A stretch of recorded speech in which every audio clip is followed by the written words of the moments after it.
Nizomtholela umsulu Sihle Sibisi from Johannesburg. All protocol observed, Salvador. I am the founder of Kwanele Foundation.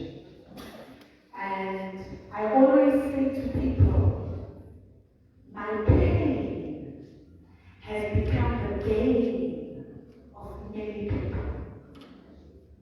The reason why we chose Rwanda is because, as I stand before you, I am but a survivor of gender-based violence and femicide on this country. One thing I've noticed with our society is that men don't talk. Men tend to keep quiet. In our organization, we come across cases where even men do come to us and write to us and say, I'm being abused by my girlfriend, or I'm being abused by my wife, but they do not talk for fear of being victimized.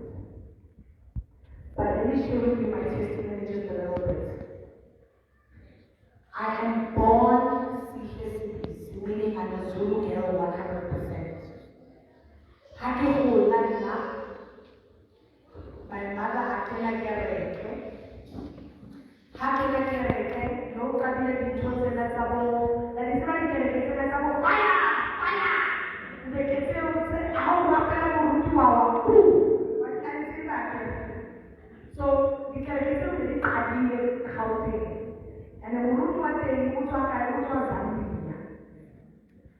So auntie si wa papa na so chona mama kaya ya koyeka when you go to somewhere how na ko di sabatu how many 83 how many cancer my group over for this. So that is how we ended up in the church. So I think that's not problem. How do I know that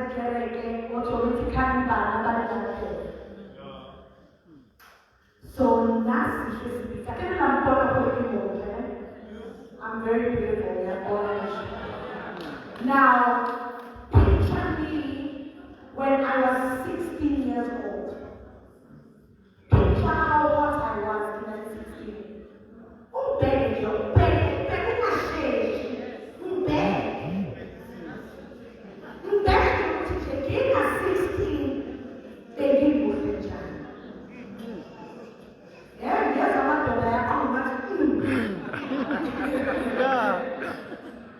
So when I was 16, we joined this church. Okay, I was part of the worship team. I was one of the first young girls to be in the worship team because I can sing.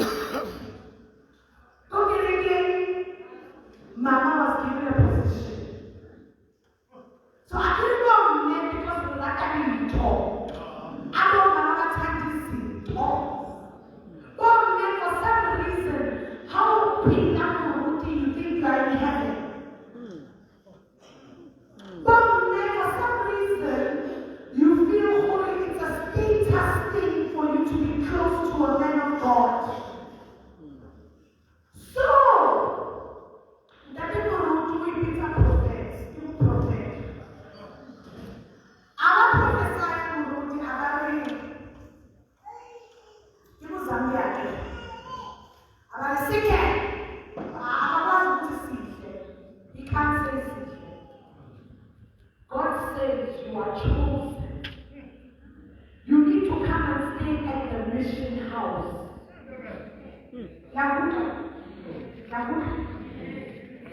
Now, mission house is a place where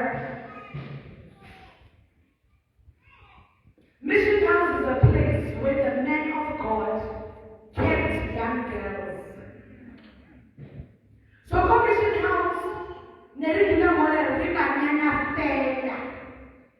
Actually, you are born of the world, but you are not of the world. So people ask me, what was your father saying?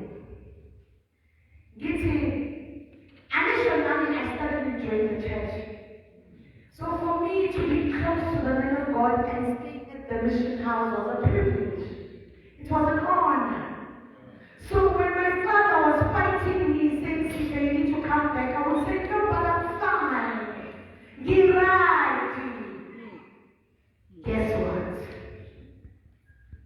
That is why within Kwanele Foundation, we have an office called Kwanele 40s.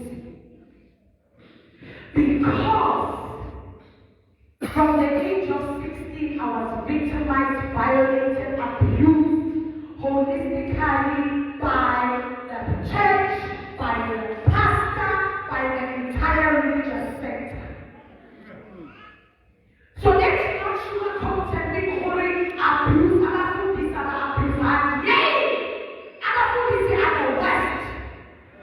Because they will abuse you. Touch not the anointed. You cannot speak bad about me because you don't know what I said to God before I stepped. So that is why within Kwanele Foundation, we have an office called Kwanele 40s, where we advocate and stand against the abuse of people financially, mentally, physically, holistically, at the hands of the church, pastors, and the religious sector.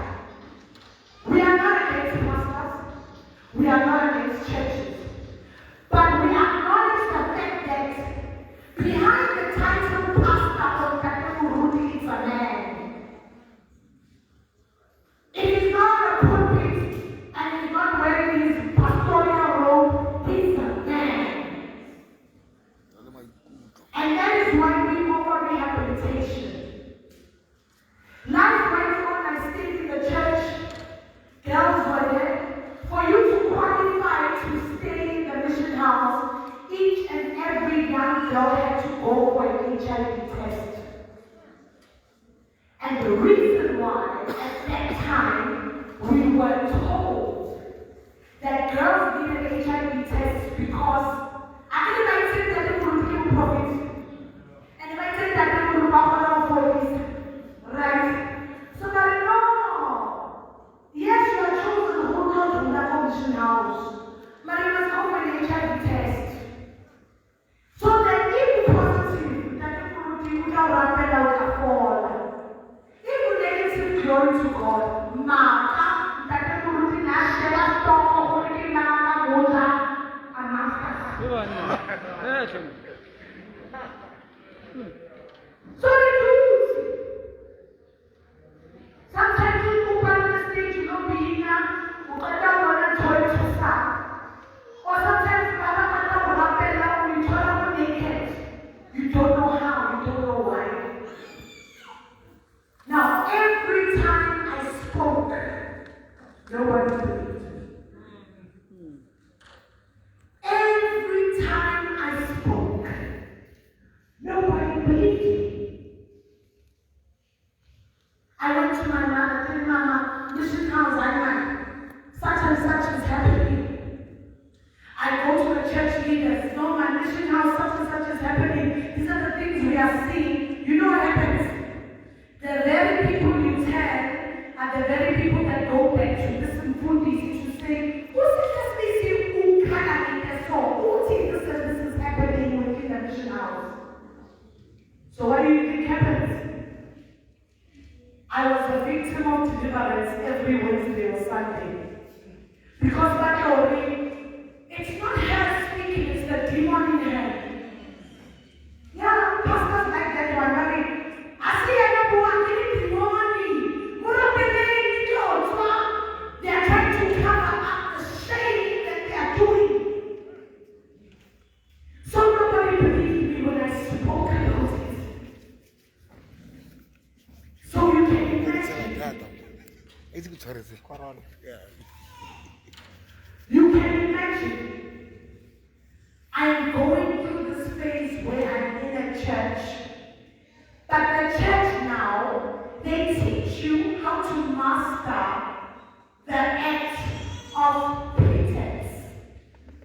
Where you pretend as if everything is fine when it's not. They teach you how to master the act of lying. Because I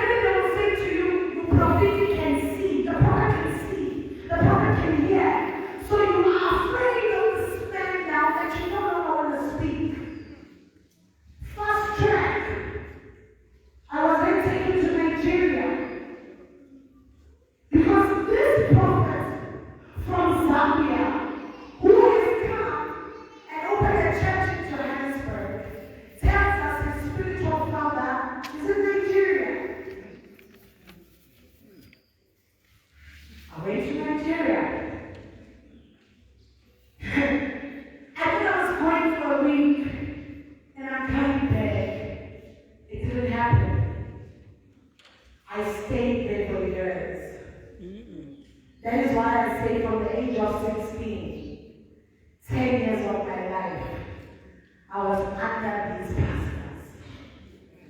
In the very Nigeria I came, those who are legally trained or police officers, same orders applied, meaning the same thing that was happening in Johannesburg, in Nigeria it was happening 10 times more. The abuse, and in Nigeria it was different because I was the first black South African girl to stay in that church in Nigeria. So there were young, beautiful girls from Nigeria, Singapore, America, USA, from all over the world. So you can imagine the rewards that was happening there.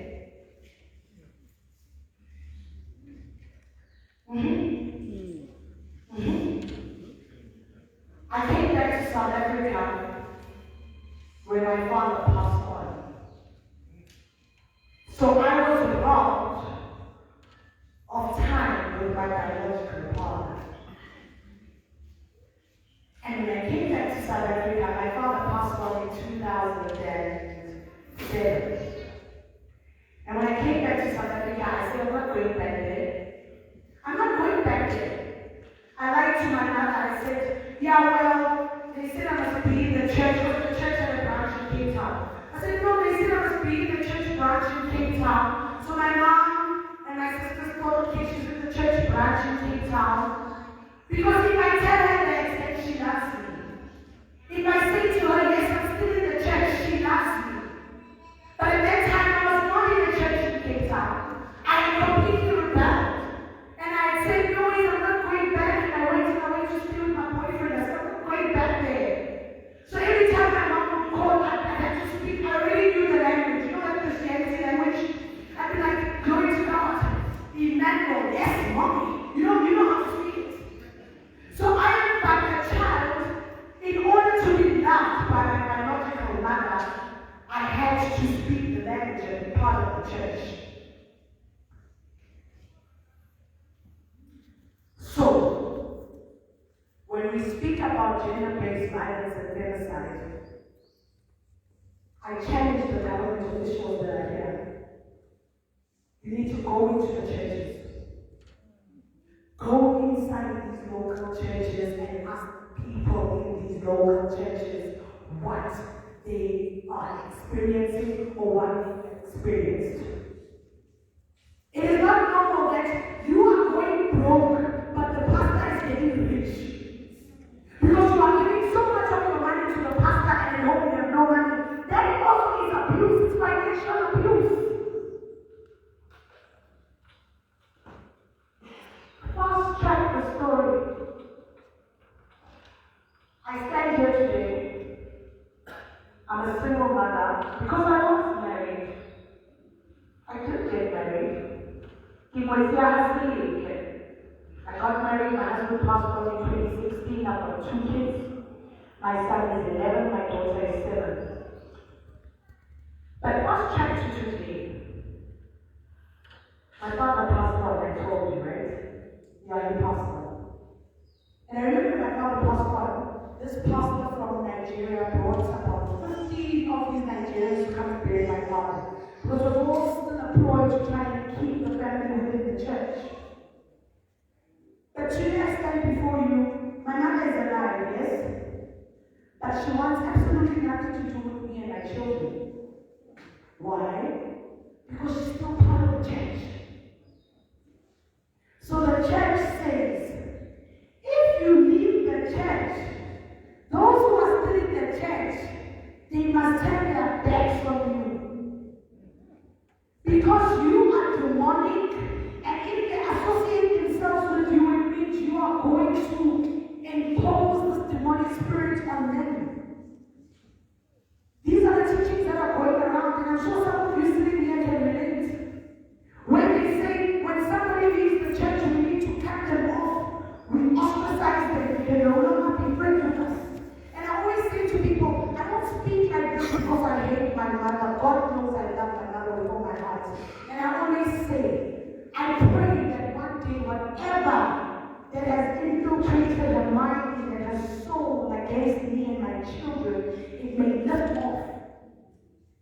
she may realize that, oh my God, what have I done? She can come back to us. So I'm sharing this to show you the extent of the abuse that happens. Because how do you know that gender-based violence and femicide? We always think about the one next door. That's how we work together and it happens in the churches. That we can I'm scared. Watch, who busy with young girls. Suddenly he's wearing a robe, he's preaching. Shame on you. Some mothers in the church, they turn a blind eye when they see Holy Muruti is busy with their children. Shame on you. Fast track. Then my husband, I did say my husband died 2016, right? So, I think 1 year, 8 months, 2 years after he died, I decided, no man, I'm beautiful, I'm hot, and there's this guy who wants me, that I even try this dating thing. Okay, try the dating thing, very prominent person. Guess what? Women, let not money and a hungry stomach keep you in a relationship that will take you to your grave. Let it not happen. Because I remember I was dating this guy, very prominent person, and he would ask for nothing. He would do everything for me and my kids, and everything was fine. But it doesn't stop by hitting. It starts by things we say on that day. How would it go with Saliwa? How? When I was in prison, he shared a whole lot of his one. I said, I'm at school when I was very poor. That is gender-based violence one day, because it starts from the mouth, things we say, because you are hurting somebody emotionally, and that is emotional abuse. And from there it leads to a clap. I speak as loud as I do. I never thought in my lifetime I would sit back and keep quiet when I'm being abused. And I remember I took pictures, and I still have the pictures, and I posted them on social media. This guy got me, I had 5 fingers, and I didn't know where I was coming or going. But I had to make a decision to say, I'm not going to date anyone. Let me just raise my kids, because clearly something is wrong somewhere with the society, and I refuse for anybody or for myself to think it's my fault. It is definitely not my fault. That is why, one day I am so grateful, and I am so thankful that today you are the most that is filling this auditorium.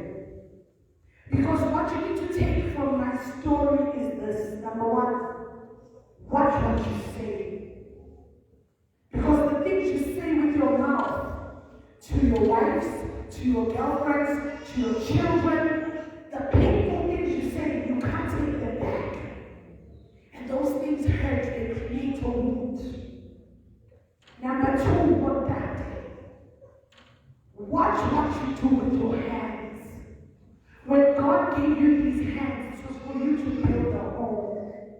These hands were for you to create a place of safety for your children and for your wives, not to build us up. With that said, I want to say to the community of Zeerust, let it not end here. As this dialogue has begun now, and people are here, in fact, men are here today, let's continue with our door-to-doors. Let's continue with speaking about gender-based violence and femicide. And lastly, I want to challenge our government again. The same resources that they had available to make sure that everybody knows about COVID-19. If you go to any location, if you go to any town, if you go under the rocks, everybody knows about COVID-19. Everybody knows that there's a new wave. Everybody knows that we're in fourth wave. Everybody knows. Because the government had resources, they had money to spare. The challenge is social development. Every year you are given 80 billion that you're supposed to distribute amongst NGOs.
Let nobody silence you.